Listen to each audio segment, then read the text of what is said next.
జై శ్రీమన్నారాయణ. ఎలా ఉన్నారు అందరూ? జట్ వాళ్ళు భోగి సందర్భంగా పిల్లలందరికీ కూడా భోగి పళ్ళు పోసి తర్వాత గోదా కళ్యాణం చేశారు. భోగి రోజున భోగి పళ్ళు ఎందుకు పోస్తారంటే శ్రీమన్నారాయణుడికి ఎంతో ఇష్టమైన రేగుపండ్లు పిల్లలపై పోయడం వలన ఆయన ఆశీస్సులు కలుగుతాయని నమ్మకం అన్నమాట. అంతేకాకుండా ఇంద్రదేవుడి ఆశీర్వచనం కూడా పిల్లలకు కలుగుతుందని నమ్మకం. ఇదిగోండి పంతులు గారు అందరికీ కూడా భోగిపళ్ళు పోస్తున్నారు. ఇదిగోండి మా పిల్లలకి మేము పోసాము భోగిపళ్ళు అయిపోయిన తర్వాత గోదా కళ్యాణం స్టార్ట్ చేశారు.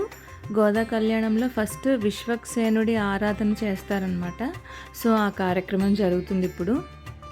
నెల రోజుల పాటు భక్తితో జరిగే ధనుర్మాస వ్రతం ఈ కళ్యాణంతో సంపూర్ణమవుతుంది. గోదాదేవి శ్రీ మహావిష్ణువుపై తనకున్న అచంచలమైన భక్తితో తిరుప్పావై పాసురాలను రచించి ధనుర్మాస వ్రతాన్ని ఆచరించి స్వామిని భర్తగా పొందుతుంది. 12 మంది ఆళ్వార్లలో గోదాదేవి మాత్రమే ఏకైక మహిళా ఆళ్వార్. ఆమె తన భక్తితో భగవంతుణ్ణే తన వశం చేసుకున్న గొప్ప భక్తురాలు.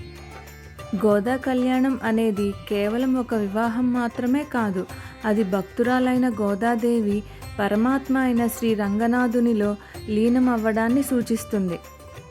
వివాహంలో అన్నిటికంటే ముఖ్యమైనది ముహూర్తం.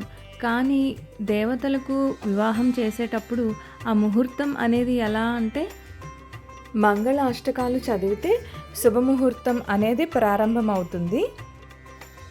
అమ్మవారికి స్వామివారికి వివాహం చేసేటప్పుడు ఇలాగ చాలా ముఖ్యమైన విషయాల్ని వివరిస్తూ కూడా పంతులు గారు చాలా బాగా కళ్యాణం అనేది జరిపించారు.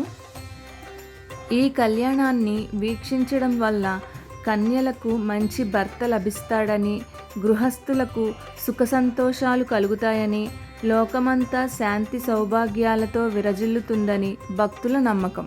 శ్రీకృష్ణదేవరాయలు రచించిన అముక్తమాల్యద కావ్యం గోదాదేవి కథ వృత్తాంతంతోనే సాగుతుంది. ఈ కావ్యం గురించి చాలామంది వినే ఉంటారు. ఇది తెలుగు సాహిత్యంలో అత్యంత ప్రాముఖ్యత కలిగిన కావ్యం అన్నమాట. సీతాదేవి జనక మహారాజుకి ఎలాగైతే లభిస్తుందో అలాగే గోదాదేవి కూడా విష్ణు చిత్తుల వారికి విల్లిపుత్తూర్ అనే ఊరిలో లభిస్తుంది. ఇది తమిళనాడులో ఉంది. కళ్యాణం పీటల మీద కూర్చున్న వాళ్ళకి కుడారాయిని ఇచ్చారు. అండ్ వచ్చిన భక్తులందరికీ కూడా అన్నప్రసాదాన్ని ఏర్పాటు చేశారు జట్ వాళ్ళు. ఈ వీడియో మీకు ఎలా అనిపించిందో కింద తప్పకుండా కమెంట్ చేయండి. మా ఛానల్ని లైక్ చేయండి, షేర్ చేయండి, సబ్స్క్రైబ్ చేయండి.